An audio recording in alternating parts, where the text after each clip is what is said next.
Okay, think about your DNA for a second. Not just, the science stuff, but imagine it as this living history book. Right, like a personal record. Exactly. A story deep inside you about who you are, where your ancestors walked. And today, we're diving deep into a place researchers say is a really unique chapter in that story, El Salvador. Hmm. It's a country where, well, the land itself, volcanoes, mountains, seems to have shaped this incredible human story. Resilience, adaptation, blending cultures. And it's all reflected in the gene pool. It's quite fascinating. So our mission here is to journey through time, really. Yeah. Unpack how the indigenous heritage, the Spanish colonial period, African roots, even later migrations, how they all sort of combined. Yeah, to form this very distinct genetic map you see in El Salvador today. And we'll explore some surprising things it tells us about health, about history, identity. We want to give you a really full picture of this topic You'll find out just how deep those ancient roots run in modern Salvadorans. and how different ancestries interact in ways that affect health, which is really interesting. And even, how geography within this relatively small country can create these pretty dramatic genetic differences. So El Salvador's genetic story is considered unique in Central America then? It is, yes. I mean, before Europeans arrived, you had the people there. They spoke Nahua, strong links to central Mexico, Okay. and also the Lenca, other indigenous groups. Archaeology suggests people have been living there continuously for, well, over 2,000 years. Wow, 2,000 years. That's an incredibly deep history right there. Yeah. So what do the genetics actually tell us? How much of that ancient heritage is still visible today?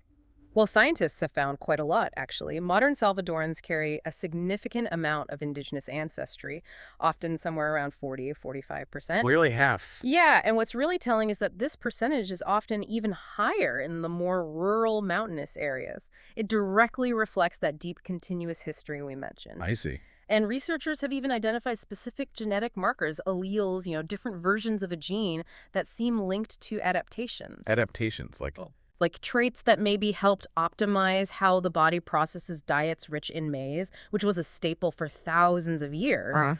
And even genetic factors that might influence immunity to certain parasites found in the region. It's adaptation written right into the DNA. That's amazing how clearly genetics can reflect things like diet and environment over such long periods. But then, of course, history took a huge turn with the Spanish conquest, early 16th century.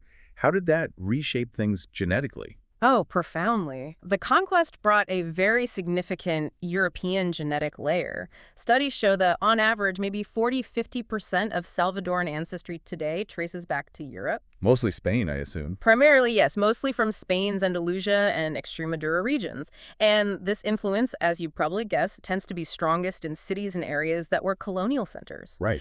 And a really crucial detail here is how early colonial society formed. It often involved unions intermarriage, sometimes forced between Spanish men and indigenous women. Okay, I see where this is going. Exactly. That's why when scientists look at mitochondrial DNA, which is passed down almost exclusively from mother to child, they frequently find these really strong indigenous maternal lineages. So even as European genes arrived, the mother's line, that direct maternal ancestry, often remained indigenous. That's quite a story in itself, isn't it? It really is. It's history embedded right there in the mitochondrial DNA. Now, when we think about African ancestry in Latin America, maybe we think more of the Caribbean or Brazil, but it's part of El Salvador's story too. Absolutely, yes. Though it's a smaller percentage overall, African ancestry is definitely present.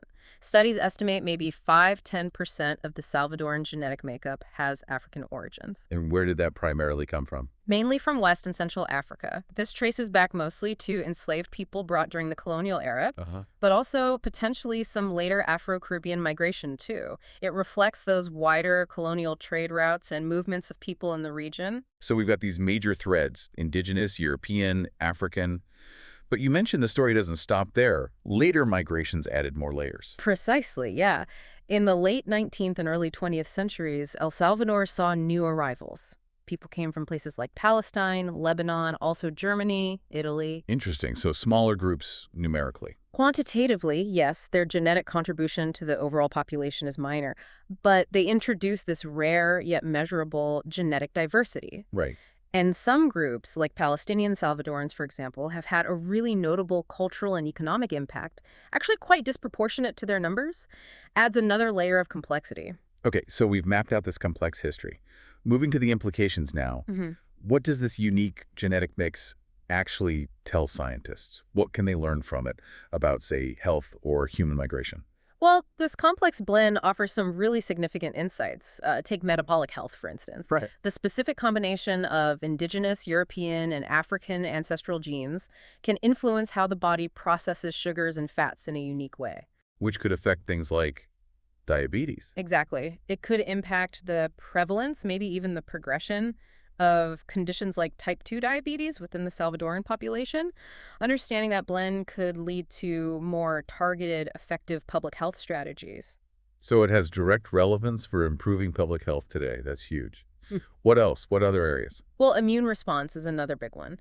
The particular mix of immune system genes from these different ancestries can shape how people respond to infectious diseases common in the region. I see. Like different vulnerabilities or resistances? Potentially, yes. Understanding that interplay is vital if you want to develop effective local treatments or prevention strategies. It's not one size fits all. Makes sense. And then, of course, there's ancestral tracing. These unique genetic signatures are incredibly valuable for scientists trying to reconstruct ancient human migration routes throughout Central America. Right. It helps give us a much clearer picture of how people moved around over millennia. It really is like finding this incredibly detailed family album, but it's written in our own cells. Yeah, that's powerful stuff. But with data this rich, this personal, I imagine there must be some tricky discussions, too, some ethical considerations. Oh, absolutely. This kind of research does raise some important questions. For one, genetic research in El Salvador has definitely sparked discussions around data sovereignty. Data sovereignty, Yeah. meaning who owns the data? Essentially, yes.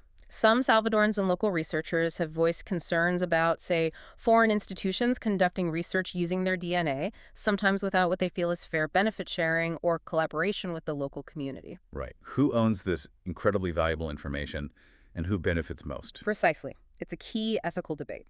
Are there other sensitivities around this? Another crucial aspect relates to indigenous recognition. Historically, the Salvadoran state hasn't always accurately counted or recognized its indigenous populations. Okay. And this can sometimes lead to their genetic and cultural contributions being underrepresented in the sort of official national story. I see. It ties into the broader cultural politics around the idea of a single mestizo or mixed race identity, which, while important, can sometimes overshadow the distinct indigenous and African roots that the genetics clearly show are very much present. So it's about ensuring all the threads in that tapestry get acknowledged. Exactly. It's about respecting the full complexity of El Salvador's heritage. Now, you mentioned something earlier that really struck me, how geography, even within El Salvador, can create these dramatic genetic differences. Can you expand on that a bit? It sounds remarkable. It is truly astounding, yeah. Scientists have found that if you take two Salvadorans from quite different parts of the country, let's say someone from Chalatenango, which is rural, mountainous, Okay. and compare them to someone from the main urban center, San Salvador, their ancestry profiles can actually show differences as large as the genetic gap you might see between, say, some people from Spain and some people from Mexico. Really? Within the same small country? Within the same small country. It's a vivid illustration of how geography, isolation, historical settlement patterns, how they can create incredible internal genetic diversity. It's like a microcosm of human migration and adaptation playing out right there. That's an incredible point. Geography as destiny almost, down to the genetic level. Mm. So as we kind of wrap up this deep dive, what's the big picture takeaway for us thinking about El Salvador's genetic story? Well, I think what we've clearly seen is how scientists are finding that El Salvador's DNA isn't just code. It's this vivid, living story. It speaks of resilience, constant migration, incredible cultural fusion. Right. You've got these genetic threads connecting back thousands of years to the people and Lenca peoples. Then you see the layers from Andalusia and Extremadura in Spain, from West Africa, and even those later smaller threads from places like Palestine and Germany. It makes for a genetic tapestry that's just incredibly rich and complex. It really does. And this deep dive, it leaves us with some pretty profound questions, doesn't it?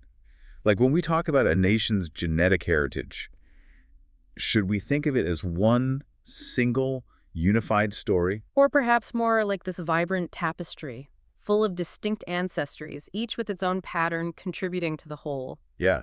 And it also raises that critical question about who should really benefit from this kind of research.